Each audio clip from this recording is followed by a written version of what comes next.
Certo. Tem um outro destaque que eu quero repercutir com os nossos comentaristas. Presidente da Câmara Federal, Arthur Lira, trouxe há pouco muitas informações sobre o calendário de votações na Câmara Federal. Inclusive, parlamentares de várias comissões, mas especialmente da Segurança Pública, estão debatendo algumas iniciativas.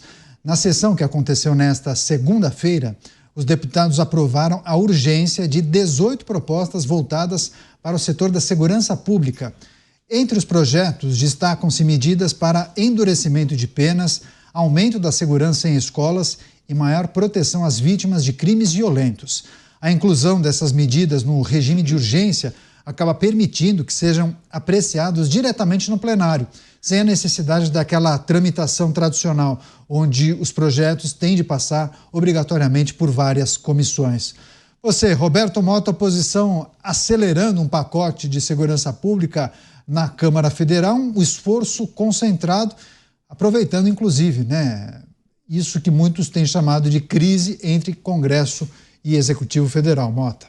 Eu não conheço os detalhes desses projetos, Caneta, então eu vou comentar com bastante cautela, porque detalhes fazem toda a diferença. Eu já me entusiasmei no passado com projetos cujo nome era bacana, só para ver nos detalhes que as coisas não eram bem assim.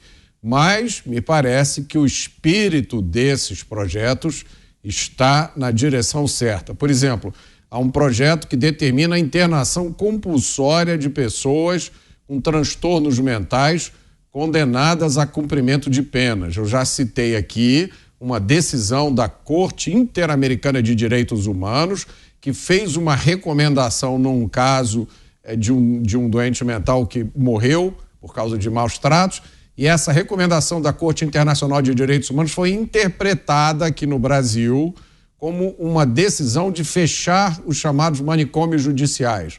E essa decisão, até onde eu sei, está valendo.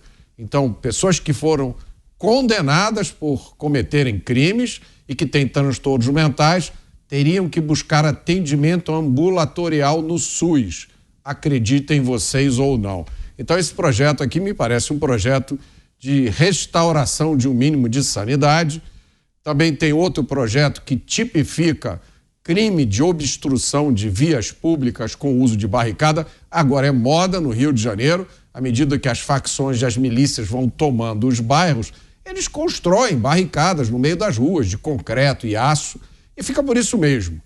Também tem outro projeto obrigando a instalação de bloqueadores de celulares em estabelecimentos prisionais. E você, espectador, está tão espantado quanto eu de descobrir que isso não era obrigatório. É inacreditável isso, né? Tem outro também que cria um serviço de apoio psicossocial às polícias militares e civis e corpos de bombeiros. Outro que cria o cadastro de pedófilos.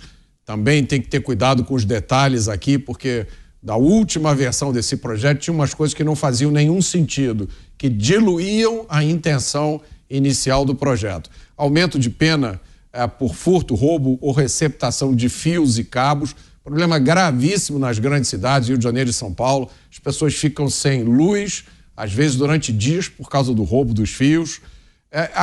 Tem também um programa que aumenta os percentuais exigidos para a obtenção dos direitos, a progressão de regime fechado do fechado para o semiaberto. O ideal seria acabar com o semiaberto, acabar com essa loucura de aberto.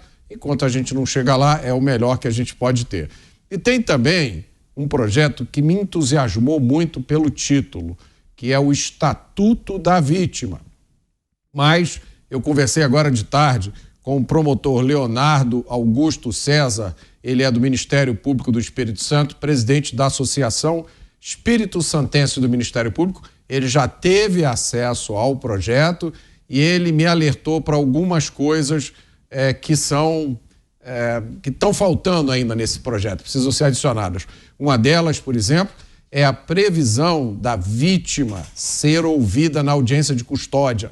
É um dos maiores absurdos essa audiência de custódia, e foi criada com uma interpretação equivocada do Pacto de San José da Costa Rica, e criar uma audiência cujo único objetivo é o juiz escutar do criminoso que foi preso em flagrante se ele está sendo bem tratado ou não. Não se escuta a vítima. A pessoa que foi assaltada, que foi esfaqueada, que foi estuprada, é como se ela fosse insignificante.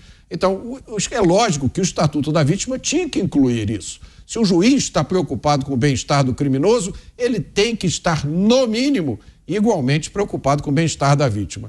E a outra coisa que parece um pequeno detalhe, mas é uma grande omissão aqui, parece que esse Estatuto da Vítima não vai se aplicar às vítimas de ato infracional. Eu vou traduzir para vocês. Ato infracional é um crime cometido por um criminoso de menos de 18 anos. No Brasil, você não chama de crime, chama de ato infracional. Então, quando o menor de 18 anos mata alguém, ele não cometeu o homicídio. Ele cometeu um ato infracional análogo ao crime de homicídio.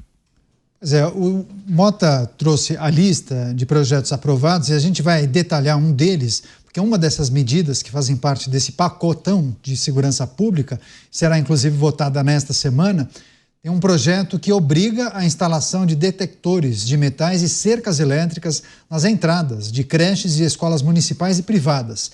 Esse texto é de autoria da deputada federal Silvia Alves e Rodrigo Valadares, que justificam a medida como uma forma de coibir ataques em instituições de ensino. O regime de urgência da pauta de segurança pública sofreu resistência de 2 partidos da base aliada do governo, que chamam a proposta de antipedagógica.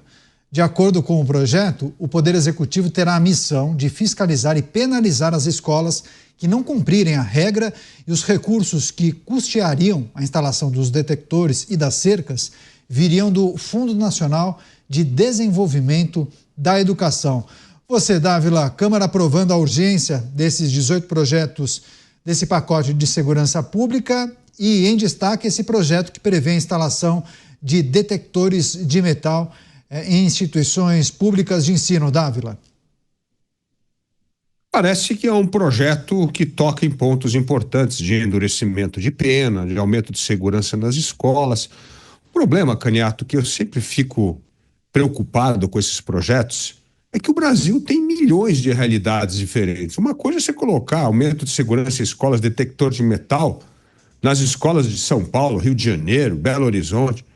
Agora, você tem 90% de municípios com 5 mil habitantes, 10 mil habitantes, 15 mil habitantes, todo mundo conhece todo mundo. Aí tem que fazer um esquema de segurança que não tem muito a ver com a realidade local. Então, eu entendo, cada vez mais nós temos de ter leis nos estados, por isso descentralizar o poder de Brasília, para que faça sentido a determinadas realidades, porque senão fica uma coisa de uma complexidade para 5.800 municípios, quando na verdade em 300 municípios se resolveria 70% do problema. Mas essa história, essa neura que nós temos de tudo tem que ser lei nacional, lei no Congresso Nacional, como se o Brasil fosse um país que tivesse a mesma realidade de norte a sul, não é verdade. Então, eu sempre fico com um pé atrás em projetos de cunho nacional. Acho que projetos de cunho nacional deviam ser o menor número possível. Por exemplo, endurecimento de penas, cumprimento pleno de penas sem progressão. Isso aí tem que valer para o Brasil inteiro. É óbvio que isso tem que valer para o Brasil inteiro. Fim de saidinha, isso aí não deve ser local, isso aí devia ser nacional. Mas o resto, e eu entendo essas medidas todas que o Mota falou, são todas medidas que fazem sentido, que tem bom senso, mas são realidades diferentes. Você pegar 90% dos municípios brasileiros são municípios pequenos. Isso tem uma realidade completamente diferente dos grandes municípios. Então, a meu ver, eram medidas que deveriam ser muito mais tomadas por assembleias legislativas do que pelo Congresso Nacional. Pois é, inclusive o Rodrigo R., viu, Dávila? Rodrigo R.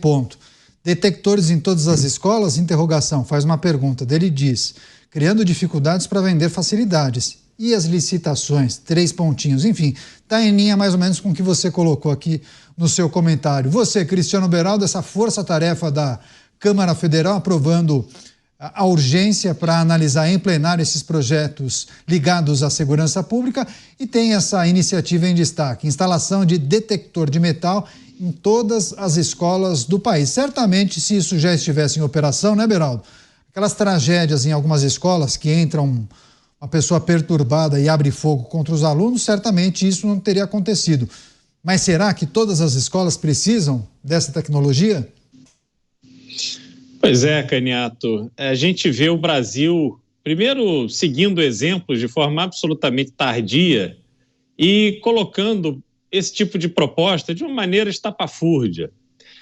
Eu estudei nos Estados Unidos em 1993 e na minha escola, no ano seguinte, 1994, eles tinham atingido um determinado índice de violência e eu confesso a você que não era uma violência que eu presenciava ou sentia que estava num ambiente violento, mas acho que em razão da cidade, ou da região que aquela escola pública atendia, e aí os índices de violência ali da região, passava a ser obrigatório a escola a implementar o detector de metais. Isso em 1994, com base em elementos concretos.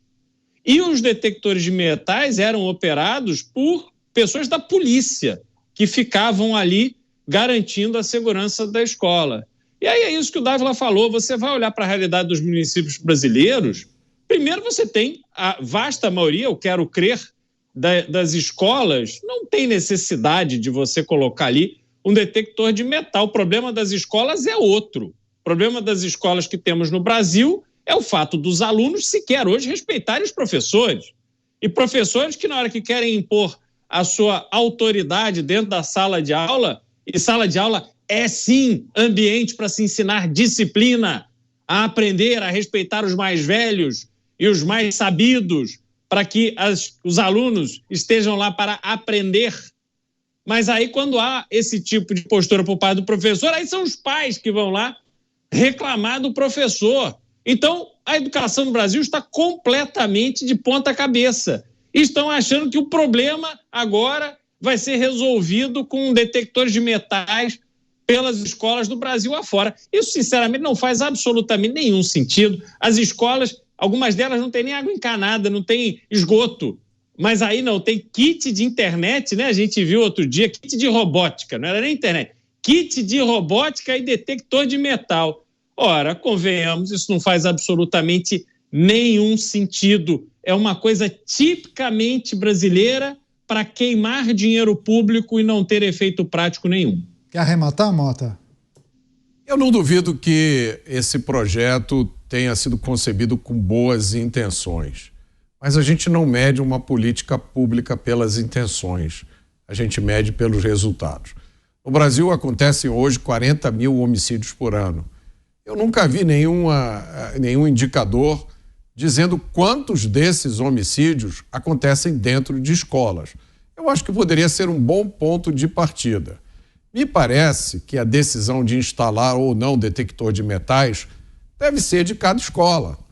Em algumas escolas, isso pode ser completamente desnecessário, um desperdício de dinheiro. Agora, pode ser que existam escolas onde esse equipamento faça toda a diferença. Agora, gente, não vamos ser ingênuos, vamos pensar na vida real. Não basta instalar um detector na porta da escola. É preciso mudar todo o procedimento de entrada na escola. Uma escola geralmente não tem uma única porta, tem várias. Então não adianta nada você botar um detector em uma porta e deixar as outras livres. Da mesma forma, você bota um detector lá, tem que ficar alguém do lado, observando se as pessoas vão passar pelo detector. Igualzinho faz quando a gente vai embarcar no aeroporto. E tem mais, todo equipamento eletrônico precisa de manutenção. Manutenção é um valor que você vai pagar mensalmente enquanto aquele equipamento estiver ali funcionando. Na minha curta vida pública, eu já cansei de ver equipamentos que são comprados com grande fanfarra, com inaugurações maravilhosas e depois de um ano param de funcionar, porque não tem manutenção. Fica encostadinho em algum lugar, pegando poeira, não se fala mais nisso. o custo de comprar e manter detectores de metais para milhares de escolas vai ser uma fortuna. É sempre bom lembrar, um psicopata, um sujeito doente o suficiente para resolver cometer o crime em uma escola, eu acho difícil que ele seja detido por um simples detector de metal. Eu arrisco até dizer que o problema do Brasil não é o crime cometido nas escolas.